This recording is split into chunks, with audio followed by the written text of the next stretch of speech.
Chairs No Waiting, episode number 575, the eBullet, March 2020. Two Chairs No Waiting is brought to you each week by the folks over at WeaversDepartmentStore.com. Go over there and grab yourself some coffee or some bacon. They got it at Weavers.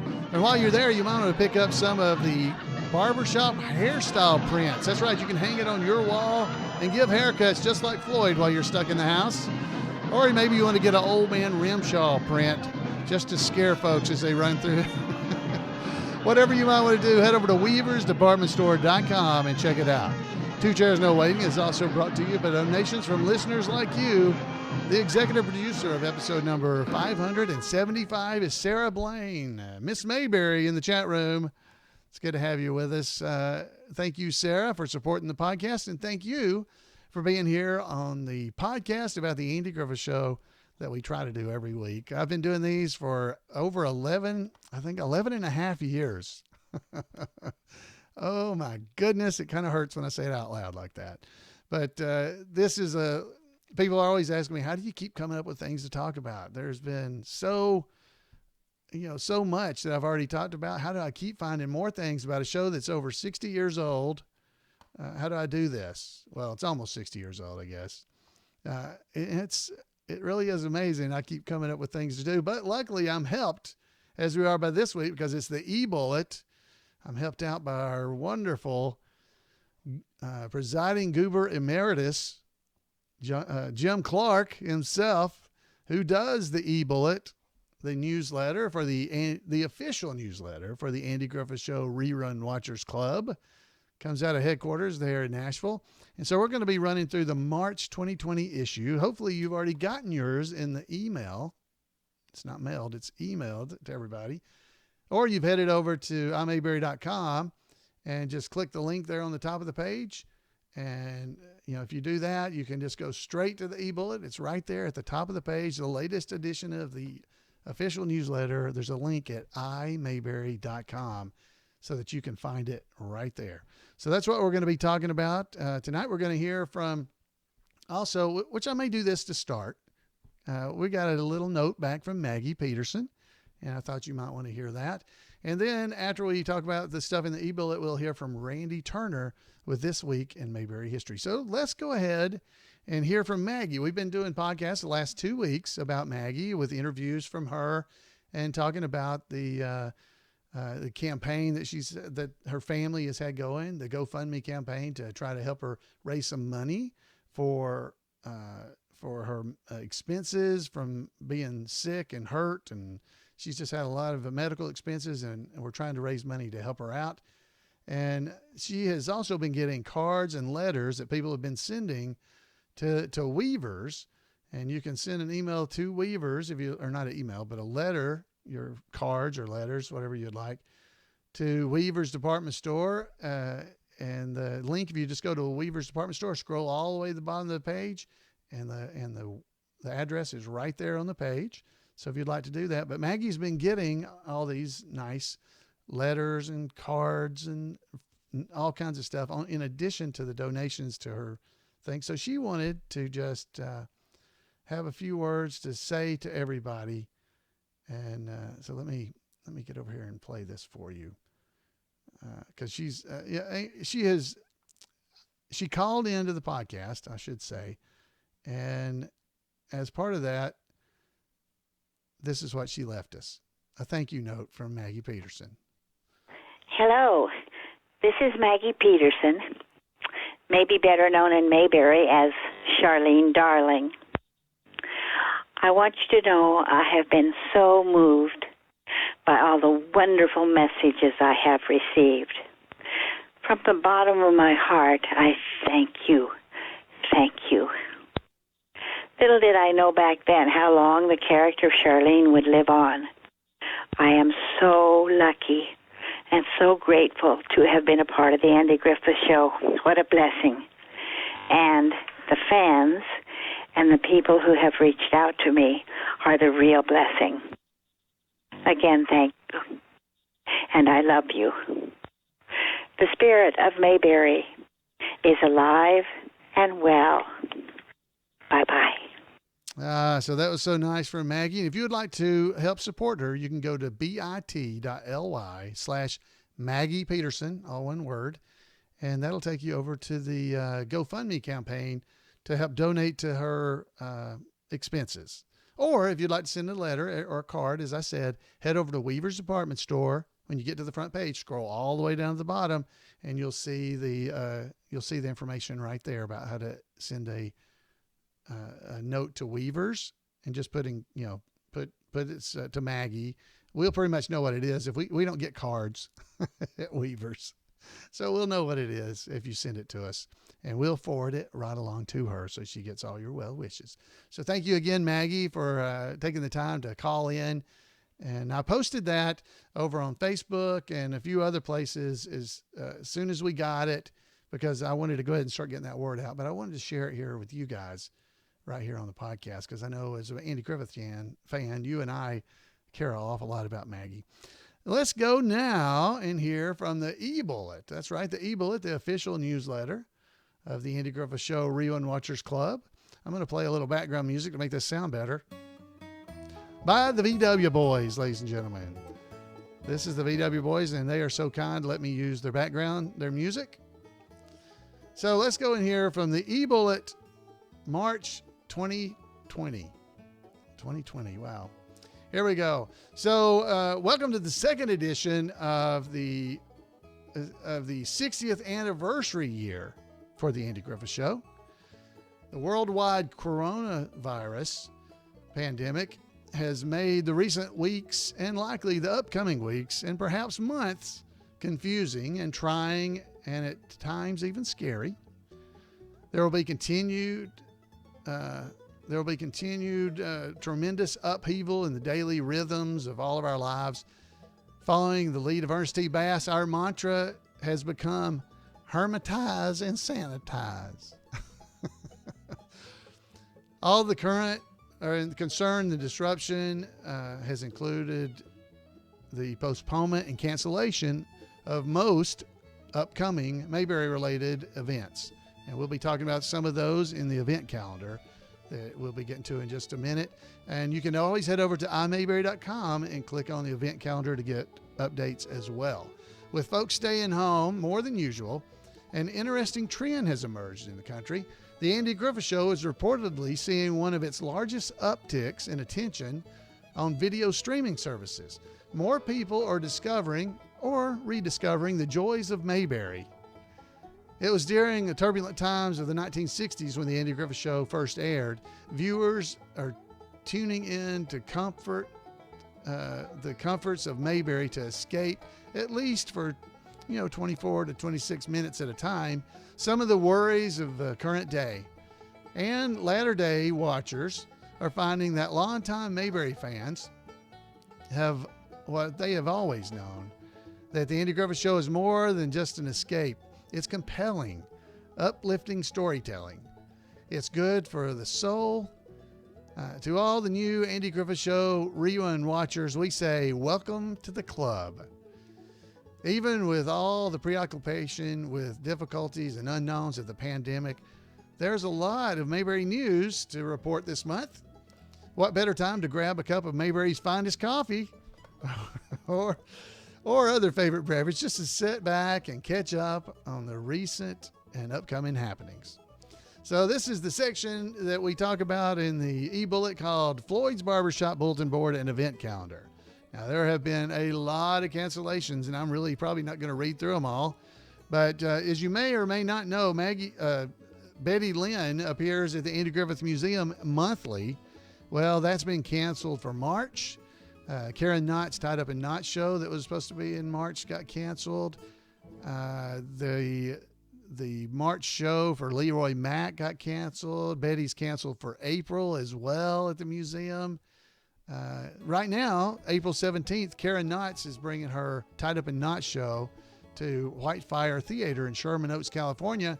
And this show is likely to be postponed again. It was postponed from March 20th, but we'll see. It's April 17th. So keep your fingers crossed. Maybe it is. Information is in the eBullet and at the event calendar on imayberry.com.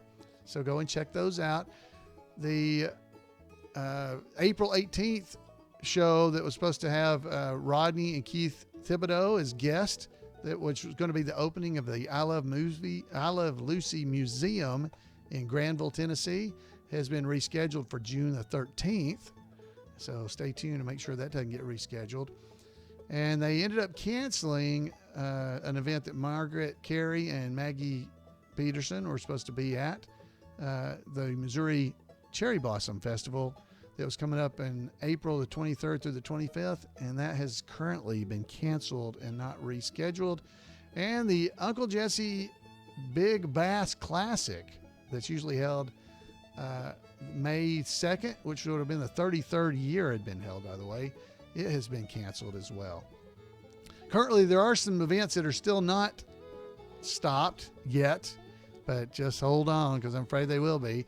So I'm not going to read through all these, especially the ones that are coming up in May, because I'm not sure they're going to happen. That includes the Mayberry in the Midwest. I haven't heard yet.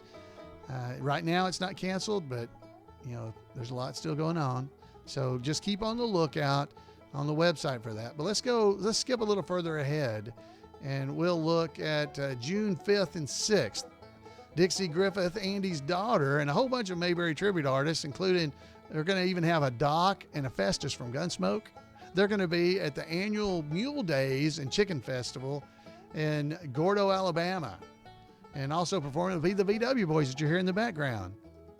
That's right, they'll be there. And get this, Confederate Railroad, who had the 1994 hit Elvis and Andy, they're going to be there as well. So David Browning, the Mayberry deputy, was actually in the video for Confederate Railroad as Barney. So that's a huge Mayberry thing, connection. For more information, you can visit GordoAreaChamber.com. Gordo, it's Gordo, GordoAreaChamber.com. Information is in the website, so check it out. On June 13th, Rodney Dillard and Keith Thibodeau, as I said, will be at the special guest for the grand opening of the Mayberry I Love Lucy Museum in historic Granville, Tennessee. So go and check that out. That should be a neat event. I'm not sure I'm going to be able to go. It's not too far from me, but I'm afraid I'm not going to be able to go to that. But I would love to go to that event. So go and check it out. Let's see, just hitting some highlights. Karen Knotts is going to be doing a show on June the 20th. It's going to be her Tied Up in Knots show. It's going to be at the Blue Gate Music Hall in Shipshewana, Indiana. I'm not sure I said that all right at all. But go and check it out. You can go to the website, thebluegate.com, and find out all about it. Rodney Dillard and the Dillard Band are going to be headlining the IBMA award-winning Frankfurt Bluegrass Festival in Frankfort, Illinois on July the 11th and 12th. So go and check that out. Betty Lynn will be back in the Andy Griffith Museum, fingers crossed, June 19th. So go and check that out at the Andy Griffith Museum. It's andygriffithmuseum.org. And she'll be back in there on July the 17th as well. So June 19th and July 17th. And July 17th through the 18th just happens to correspond with the 8th annual Mayberry Meetup in Mount Airy, North Carolina. Hopefully July is far enough out that event will still be able to take place. It may not be as big crowds. We'll have to wait and see. But we've had big crowds in the past, and you're still more than welcome to try to make your way there. There will be links in our show notes about the 8th annual Mayberry Meetup, because that's all because of this podcast. That's why we have it. It's a great time to get together with fellow fans of the Andy Griffith Show in Mount Airy when it's not quite as hectic as it is in September during Mayberry Days. But I do want to encourage you, if you can only go to one event in Mount Airy, I would choose Mayberry Days. The Mayberry Meetup is awesome and great, but if you've never been to Mayberry Days, you need to go to Mayberry Days and check it out. We'll be at the Mayberry Motor Inn at the gazebo watching episodes of the Andy Griffith Show in the evenings and just fellowshipping and having a good time. There's an online registration form which would help us know when you're coming or if you are coming. So go and check out the eBullet and check out that information in there. That same weekend, not only will Betty Lynn be at the museum, but so will Neil Brower. Neil Brower giving his Professor Brower lecture on Hot Rod Otis. That'll be on July the 18th. And he'll be back on the 15th of August, and he'll be doing the Bookie Barber at the Andy Griffith Museum. So for information about that, you can go to andygriffithmuseum.org. All right. So, and the big event of the year, which it always is Mayberry Days coming up September 21st through the 27th. It'll be the 31st annual Mayberry Days. And special guests that have already confirmed are Betty Lynn, that's Thelma Lou, Darlin' Boy Rodney Dillard, he's a guitar player in Darlin' Boy, and Ronnie Shell, he was on 2 Mayberry roles and played Duke Slater on Gomer Pyle USMC as well. Karen Knotts, Don's daughter, will be there. There's a golf tournament. We're going to have Michael Hoover, his Memories of Elvis. T. Graham Brown will be there, along with Colin Ray. And James Gregory, the funniest man in America, will be doing shows. The Embers, a Motown Review, and Band of Oz, and John Floyd, the Mouth of the South, the Mouth of Mayberry. Mouth of the South. That was Jerry Clower, wasn't it? Mouth of Mayberry will be there as a comedy and having some fun as well. More stuff there. Head over and check it out. You can go over to mayberrydays.com and you should be able to find all that information. All right. It's mayberrydays.org. I think both work. But check it out, mayberrydays.org. Of course, in October the 3rd is the 60th anniversary of our show. That's right. So we got to do something that day. I don't know what we're going to do, but something has to be done, whether it's a podcast or something. We're going to have a live event. I don't know what it'll be. But happy 60th anniversary is coming up for the Andy Griffith Show. In November the 1st through the 7th, Clint Howard, Ron Howard's little brother, will be the special guest for the Mayberry Cruise number 15. It's going to the Eastern Caribbean aboard the Carnival Breeze. You may still be able to get tickets. Information about how to contact and who to contact is right there on the eBullet. So let's look at some news of cast and crew. By now, most of our readers likely have read on our Facebook page and elsewhere that Maggie Peterson Mancuso, Mayberry's beloved Charlene Darling, has had a really tough past year or so with medical issues from shoulder surgery to several falls and most recently a broken ankle. She was in physical rehab facility for most of December and all of January and February. Fortunately, Maggie was allowed to shift to home care before the coronavirus wave hit the United States. She has made great progress and is mending well, but all of Maggie's health issues have resulted in large medical bills that have greatly exceeded her insurance coverage and have put a strain in her family's capacity to provide direct help. So Maggie's niece and nephew started a GoFundMe campaign for Maggie. There's already been tremendous outpouring of support from Mayberry fans, as we heard earlier in this episode of the podcast. But Maggie still needs more help from us.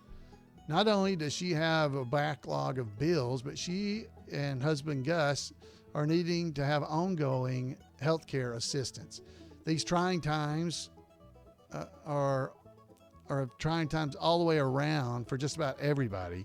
The impacts on the financial markets and people's jobs are affecting all of our bottom lines and therefore also our ability to provide financial help to others. But if you find yourself in a position to donate to Maggie's fund, you'll be helping a truly darling person in her time of need.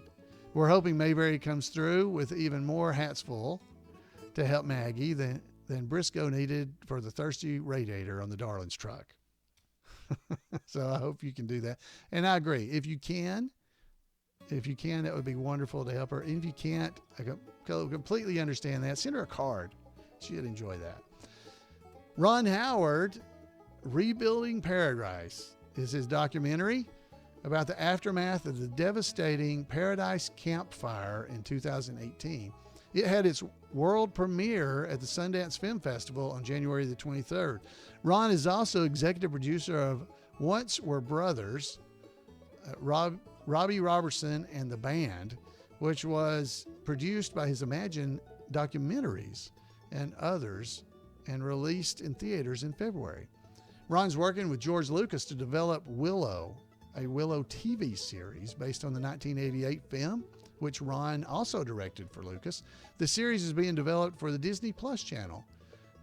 Doesn't yet have official green light to start production, but there's a lot of creative momentum behind the project, including Ron's excitement about it. And Ron is signed to direct The Fixer, a movie based on a true story about CIA-related Chicago mob-linked plot to kill Fidel Castro during the Cold War. Ron's Imagine Entertainment is also a producer for the film for Paramount Pictures. Man, Ron Howard, poor guy, can't get any work. Betty Lynn, Thelma Lou continues to greet fans and sign autographs at the Andy Griffith Museum in Mount Airy, North Carolina on the third Friday afternoon of every month that the coronavirus doesn't preempt. The museum wisely canceled the March and April sessions even before it was official that the government advised to do so. If you happen to be the governor of North Carolina, you might even run into Betty on the third Tuesday of a month. That's right. Governor Cooper wanted to visit Mount Airy and tour the Andy Griffith Museum, and most of all, he wanted to meet Betty Lynn, all of which he did on January the 21st. Isn't that cool? Other stops for the governor included the TV Land landmark statue of Andy and Opie, also in the Playhouse Museum grounds there, the Snappy Lunch, and Floyd's City Barbershop. He is truly a big fan of Mayberry. Isn't that cool? Oh, as of Valentine's Day, Margaret Carey, Mayberry's best muggins in Hill and Scobie, is now Margaret Carey Boeke. I hope I'm saying her name right. It's Boeke. Margaret and Bob Boeke. I hope I'm saying his name right. Boke or Boeke? Boke. I don't know. Let's go Boke. Margaret and Bob Boke, a beau from her teen years, reconnected in 2019 and then reunited at Mayberry Days last September, 7 decades after careers and geography took them on separate paths. She's now 90 and he's 94. Ever romantic, the sweethearts chose Valentine's Day to be married. The happy newlyweds have recently moved to Sarasota, Florida, Margaret from California and Bob from South Carolina. And so it is that Margaret's pixie dusted fairy tale has a wonderful new chapter. That's awesome. Best wishes to the happy couple, young at heart couple. That's exactly right. All right. So Maggie Peterson, Ronnie Shell, Jackie Joseph, Keith Thibodeau, and Clint Howard are the Andy Griffith Show cast members who are slated to join Karen Knotts, George Lindsay Jr., and others, including popular Mayberry tribute artist, in Mayberry Man, an independent film being written by and to be directed by Stark Howell, son of Hoke Howell, Mayberry's Dud Walsh. Court Howell, another son of Hoke, and Greg Shell, son of Ronnie, are helping produce and promote the film. A successful 6-week fan-based fundraising campaign officially wrapped up with parties on February the 29th in Burbank, Mount Airy, and Danville, Indiana. Depending on the vagaries of the coronavirus and any related restrictions on travel and gathering, the filming is scheduled to begin in Mayberry at the Mayberry in the Midwest Festival in May. Other key locations for filming will be in and around Mount Airy during Mayberry Days. All right, so that's a wrap for the cast and crew news for this issue. So stay tuned for more that's happening. The Mayberry Man movie, the schedule for the filming is still being worked out as of today, because I actually got an email about that. So if you're involved or going to be involved in that, just stay tuned. They'll get with you and get with us eventually. All right, so there's a lot of sad stuff in the eBullet this time, you know, that we talked about already. One was remembering Jack Burns. We remember that. And there's a great write-up in the eBullet if you haven't already read it. We talked about it and went through some of it. at least on the podcast a while back. But Jack Burns, wow, what a career he had. I've always felt like he was just not, I've always felt bad about the way his Mayberry time went. I've always felt bad about that. And also we had Gene Reynolds, who passed away.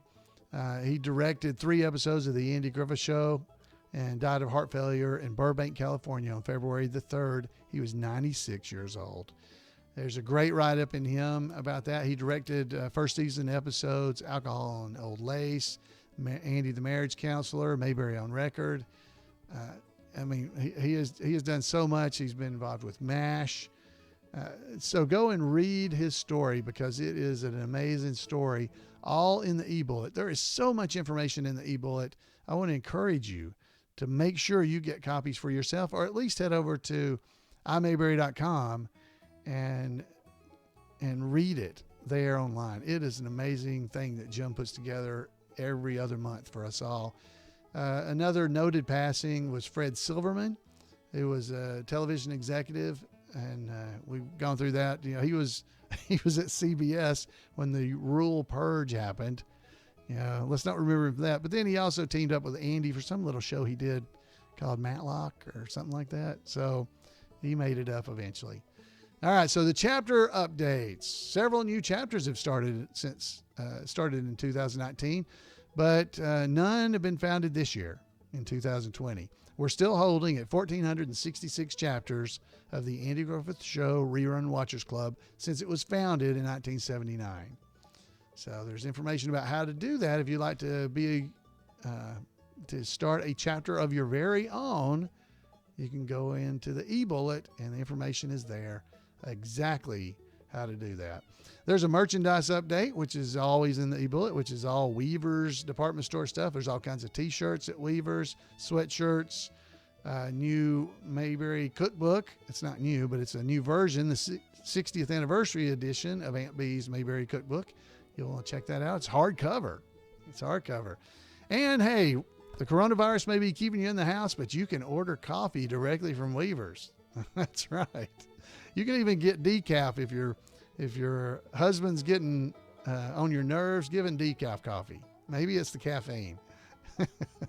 And I know you can live if you just get some country bacon from over at Weaver's. So go and check it out.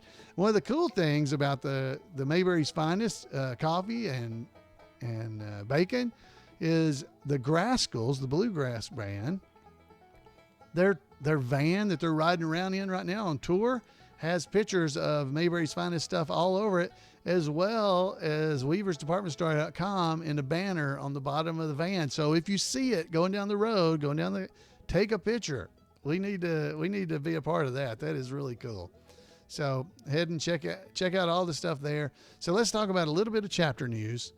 The Mayberry squad car owner that is owned by Ken Anderson, the Mayberry guru of the Mayberry Memories chapter in Eau Claire, Wisconsin, was recently named one of the, quote, cars of the decade by Old Cars Weekly magazine. Congratulations to Ken and the chapter for that honor. The Mayberry chapter of Knoxville, Tennessee recently published its latest issue of its printed Mayberry Minutes newsletter, 16 pages jam-packed with news from the chapter and throughout the world of Mayberry. Members of the chapter also traveled to Mayberry-oriented events in Danville, Indiana, and Florence, Alabama in recent weeks. There's photos and everything of that in the newsletter, so go and check that out.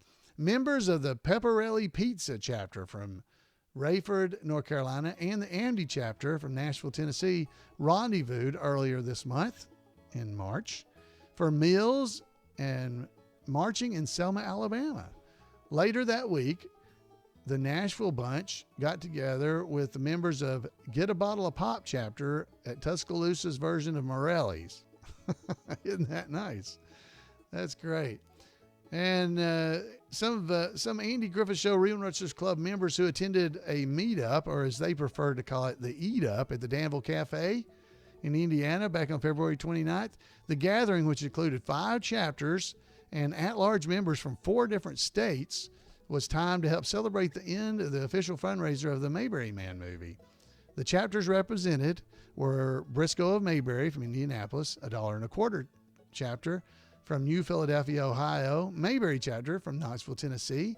What did Calvin Coolidge say? That's a great one. I like that one. From Batesville, Indiana. And now you're going to Glenford it all over town from Vittesburg, Indiana. Did I say that right, Jeff? Still Ugly, Single, and Prittin' Prunes. Great chapter name. From Casey, Illinois. They were all present. And that's the end of our chapter news. Folks, there is so much there. There's stuff about all the Mayberry stuff on the web, including the iMayberryCommunity.com, which is a Facebook-type site that's all Mayberry related that I and Colonel Harvey, Keith Brown, run.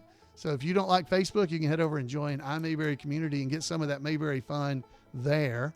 And, of course, here at the podcast, we were able to head over and see the Mayberry Effect documentary at the George Lindsay UNA Film Festival. Some of the chapters that we're able to attend were the Mayberry chapter from Knoxville, Tennessee, the Hearty Eating Men and Beautiful Delicate Women from Tuscaloosa, and the Mother Figure chapter from here in Huntsville, Alabama.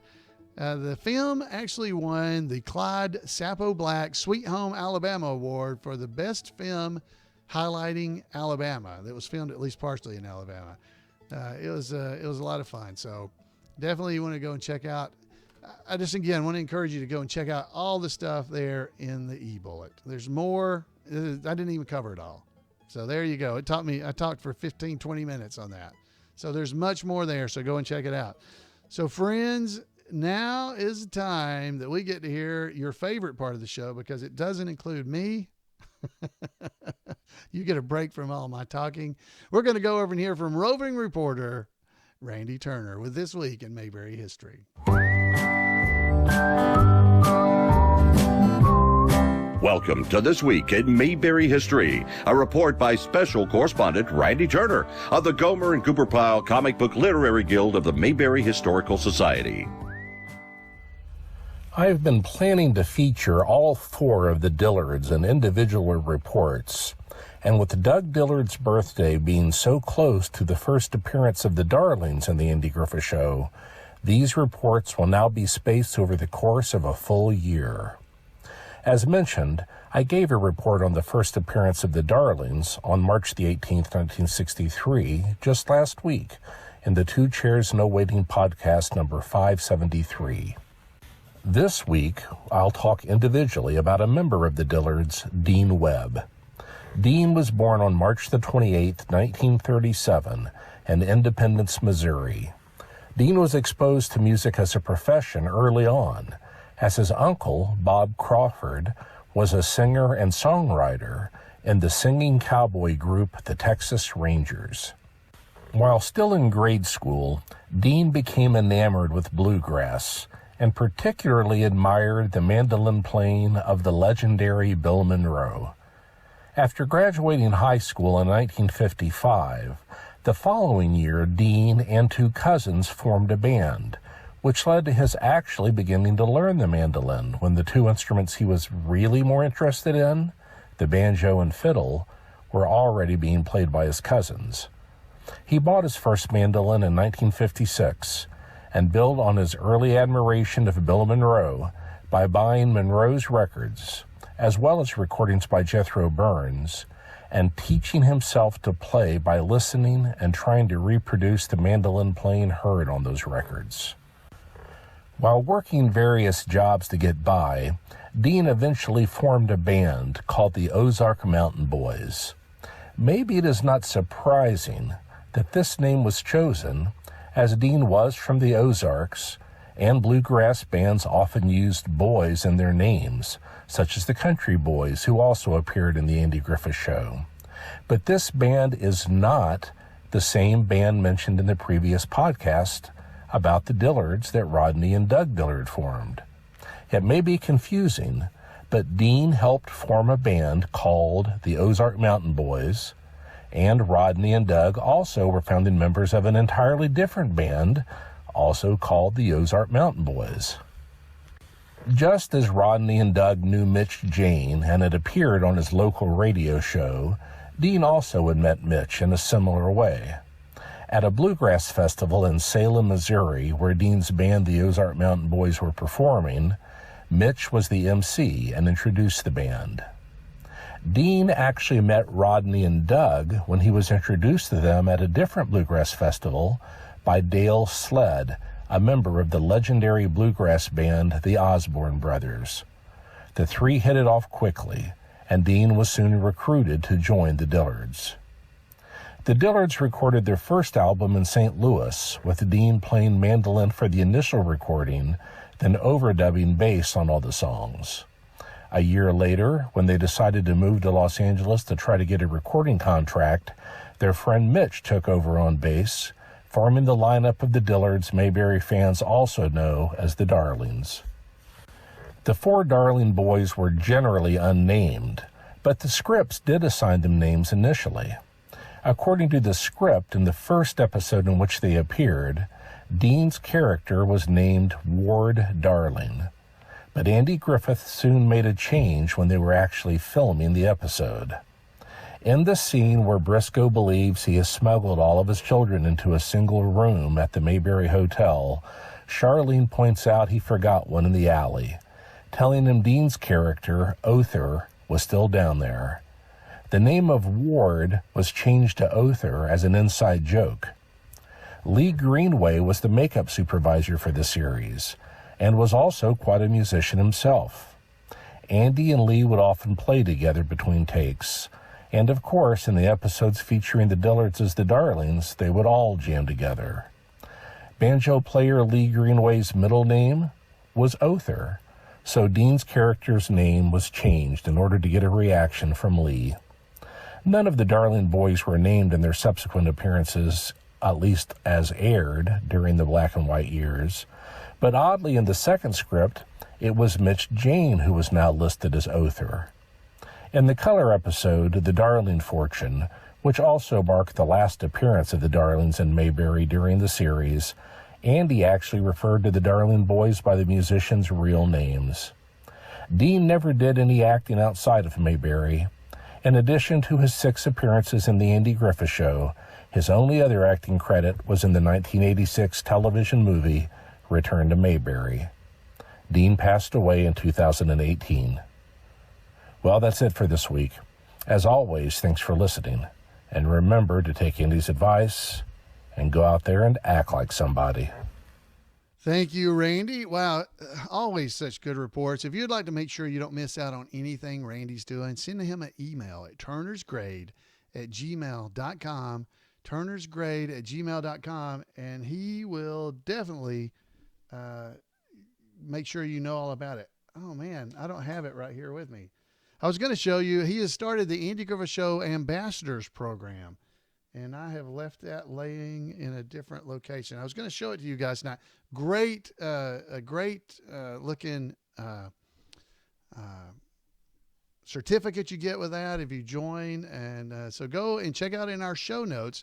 There's links to that. So go and check it out. This is a really neat thing he's doing, and it's just another way to stay connected in Mayberry. So send Randy an email at turnersgrade@gmail.com, and I know you're going to enjoy this. It's a really nice document. So I definitely encourage you. So thanks again, Randy, for all that you do. I have a letter I wanted to tell you guys about just because it came in nice. The show's starting to wrap up, so if you have to go, I understand. But if you're interested in things, we recently had the 2 Chairs No Waiting meetup over in Florence, Alabama during the George Lindsay Film Festival to watch, partially at least, to be able to watch the Mayberry Effect movie. Well, as part of that, I got to meet a really nice military fella and his buddy Jake. His name's Jerry Ross, and Jake was his friend that came with him. And he wrote me a handwritten note, which I just don't get handwritten notes anymore. I don't ever write handwritten notes because, well, you couldn't read them. So I don't. But he said here that he said, Alan and Jan, I hope the quarantine goes well for you. Things are certainly interesting, but I can't complain much. He's basically talking about the base where he is working alternate work schedule. So you work one week and you're off a week. I know exactly what that's like. we're trying to do all the social distancing, and all of his projects and hobbies and everything are he's getting to do a little bit of that. He said, following the meetup, Jake and I returned to the training that they were doing, because he's from California, and Jake, I forgot where Jake is from, but they met in Germany, I believe. Anyway, they were both going to the same school down in South Alabama, and came up on Friday night to the meetup just to visit with everybody and to be a part of it.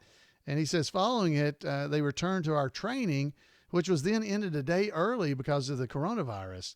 So it was a bit of a difficult time to get home and start figuring out what the way forward was going to be. He said, I want to thank you again for your warm welcome at the meetup, and not just you, but Jan and Otis and Danny and Randy and all the others who attended.